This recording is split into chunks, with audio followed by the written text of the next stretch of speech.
Урматтуу жамаат, урматтуу муамин мусулман бир туугандар, Аллах Таала барыбызды өзүнөн корккон пенделеринин катарына кошкон болсун.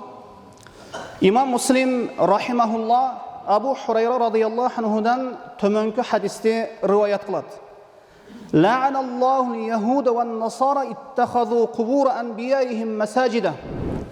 Пайгамбар саллаллаху алейхи ва саллям айтты: Аллах Таала пайгамбарларын кабырын мешитке айландырып алган яхуд насараларды каргыштады дейт. Жана башка Имам Муслим риваят кылган хадисте: Ала ва инна ман кана каблакум кану яттахизуна кубура анбияихим масаджида фа инни анхакум ан залик. Пайгамбарыбыз саллаллаху алейхи ва саллям айтат: көңүл бургула дейт. Силерден мурдагылар өздөрүнүн пайгамбарларын кабырларын мешитке айландырып алышты. Мен силерди мындай иш кылуудан, мындай иш тутуудан, мындай кылуудан кайтарамын, тыямын дейт. Имам Ахмед рахимахулла риваят кылган хадисте: Инна мин шарарин нас ман тудрикухум саату ва хум ахья. Адамдардын, пайгамбарыбыз саллаллаху алейхи ва саллям айтат, адамдардын эң жаманы кыямат сааты жеткен уақытта, кыямат башталган уақытта алар тирүү болушат дейт. Кыямат кайым, кыямат күнү башталган кезде жер жүзүндө адамдардын эң жаманы калат дейт. Мына ошол адамдардын эң жаманы алар валлазина яттахизуна алкубура масаджида. Алар кабырларды мешитке айландырып алган адамдар дейт. Мына ошол хадистерге ылайык кабыр бар жерге мечит салып болбойт. Эгер кайсы бир мечитке кабыр бирөөнү алып келип көмө турган болсо, мына ошол мечитке, мечиттин айланасына же мечиттин ичине бирөөнү көмгөн болбойт. Эми бул хадистен айтарым, бул бизге чейинки адамдар, алардын арасынан бир салих, жакшы бир инсан же бир алым өтө турган болсо, аны эстеп жүрөйлү деп, анын кабырына эстелигин тургузушуп, сүрөтүн чийишип, тартышып, мына ушундай кылышкан. Ширктин келип чыгуу себеби дагы мына ушуга байланышкан. Кабырларды эстелик тургузушуп, кабырларга эстелик тургузушуп, кабырларга сүрөтүн тартышып өлгөн адамды. Айрыкча алардын арасынан бир салих, имандуу адам өлүп калса, мына ушундай көтөрмөлөп, мактап отурушуп, адамдар ширкке жол беришкен. Албетте, кээ бир адамдар атамды унутуп калбайын, энемди унутуп калбайын, баламды унутуп калбайын деп, баласынын кабырына, же энесинин кабырына, же атасынын кабырына эстеликтерди тургузушат, сүрөтүн чийишет, сүрөтүн тартышат. Жана Кур'ан-ы Керимден бир сүрөнү же бир аяттарды жазып коюшат. Мына ушундай иш кылгандары бул ширк болуп саналат, жана бидаат болуп саналат.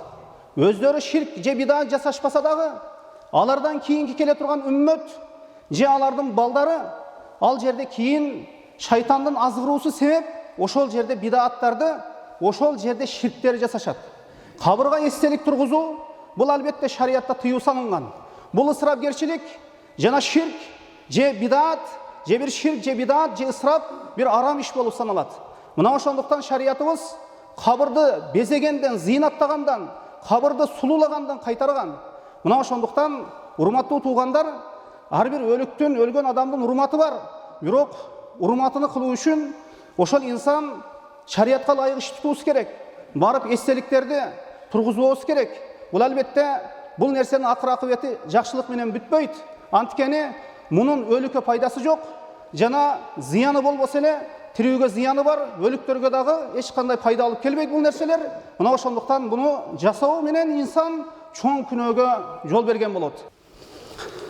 Мына ошол кээ бир адамдар долларлап акчасын чачып, атасынын кабырына атамды унутуп калбайын, же жакынымды унутуп калбайын деп эстеликтерди тургузушат, же Кур'ан аяттарынан жазышат.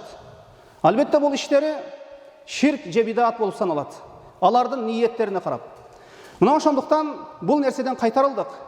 Эгер ким ата-энесине өлүп кеткен болсо, же жакынына өлүп кеткен болсо, жакшылык кылгысы келсе, садака берсин.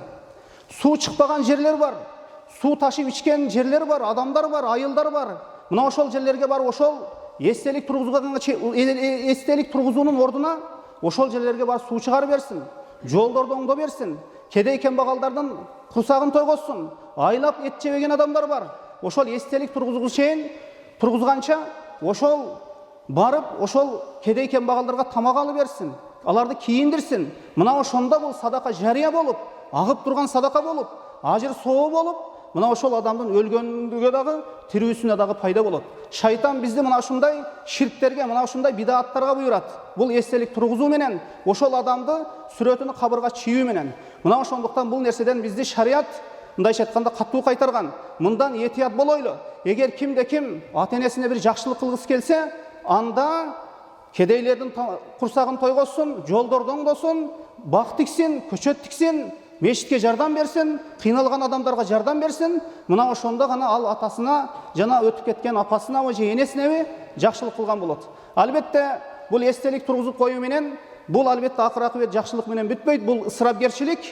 Жана ошондой эле азыркы кезде кабырлар өтө зыйнатталып, кабырлар аябай эстеликтер тургузулуп, ар ким чыгып, мына ушул нерселерге буйруп, мына ушул нерселерге чакырып жаткан адамдар дагы бар. Албетте бул иш туура эмес, бул иш харам болуп саналат. Ошол эстелик тургузуунун ордуна жана айтканымдай эле канча адам операцияга акча издеп жүрөт.